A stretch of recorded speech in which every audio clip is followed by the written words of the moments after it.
है जब दुख की घड़ी में घर का सोना सुनार के पास जाए तो समझ लेना कि दुख की घड़ी में अगर तिजोरी में रखा सोना दुकान तक जा रहा है तो दुख की घड़ी में हमें महादेव के दरवाजे तक जाना है तो सोना दुकान पर नहीं जाएगा, अपने आप सब काम हो जाएगा। हम दुख की घड़ी में अपनी चैन, अपनी अंगूठी, अपनी मोबाइल, अपना पर्स गिरवे रखी आते हैं, पर हम दुख की घड़ी में महादेव के पास नहीं जाते हैं। बोलो सही है कि गलत है? दुख की घड़ी आई, तुमने सोचा मेरी गाड़ी रख देता हूँ, मेरा बंगला रख देता हूँ, मेरा ये सामान रख देता हूँ, मेरी चेन रख देता हूँ, मेरी अंगूठी रख देता हूँ। मेरा एक निवेदन है, अपने चेन, अंगूठी, मोबाइल, पर्स को गिरवे रखने से अच्छा, कर्जे में डुबाने से अच्छा, एक बार दुख की घड़ी में जैसे सोना सुनार की दुकान पर जाता है, ऐसी दुख की घड़ी में तुम मेरे महादेव के मंदिर में लोग सोना दुकान पर ले जाते हैं, तुम 2 लोटा पानी महादेव के मंदिर में लेकर जाना, उसको चढ़ाना, 1 महीना इंतजार करना, फिर विश्वास रखना कि शिव पुराण सुनी थी तो 1 महीने में बाबा ने धीरे धीरे कर्जा चुकाया कि नहीं चुकाया। कहाँ से आएगा, कैसे देगा? उसका नाम कुबेरेश्वर महादेव है। वो साधारण नहीं है, बड़ा आनंद में बैठता है, अलमस्त होकर बैठता है, अपने पास कुछ नहीं रखता पर दुनिया को देने की सामर्थ्यता रखता है।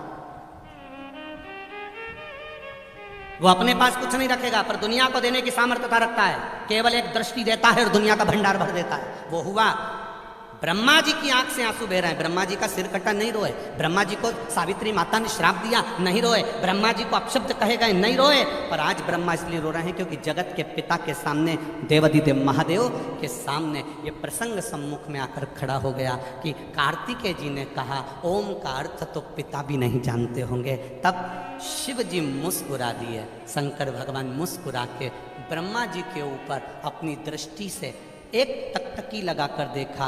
ब्रह्मा जी ने उसी क्षण कार्तिकेय का हाथ पकड़ा और हाथ पकड़कर षडानंद कार्तिकेय को 12 लाख व्याकरण के काव्य से कार्तिकेय को ज्ञान देना प्रारंभ कर दिया। षडानंद कार्तिकेय ने ब्रह्मा जी के चरण पकड़ लिए। मैंने मेरे पिता के लिए शब्द कह दिया, मेरे जैसा कौन होगा?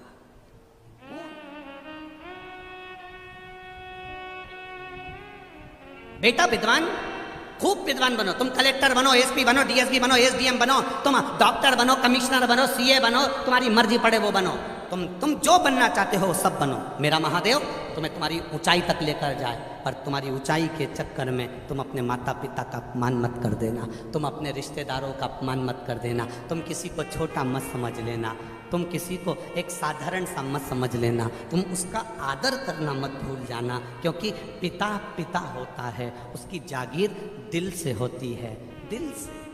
वो धन दे कि ना दे पर मन बहुत देता है।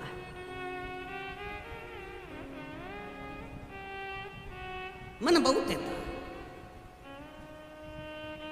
बेटी बेटा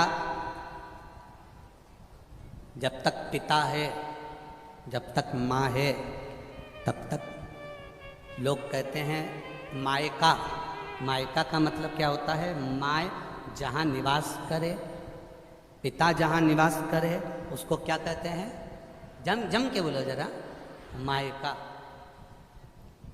वो मायका जहाँ माता पिता रहे, निवास करे। जितनी माताएं बैठी है ना, जितनी माताएं बैठी है, जितनी बेटियां बैठी हैं ना, जितनी बहुएं बैठी हैं, जितनी भले 70 साल उम्र हो गई, 60 साल हो गई, चाहे 50 साल हो गई, पर तुम सब जितनी बैठे हो और जितने आस्था चैनल पर सुन रहे हो, जितने फेसबुक यूट्यूब पर सुन रहे हो ना, तुम सबको अपने पिता का अहंकार जरूर होता है, ये निश्चित है। और पिता का अहंकार हर एक व्यक्ति को होना चाहिए।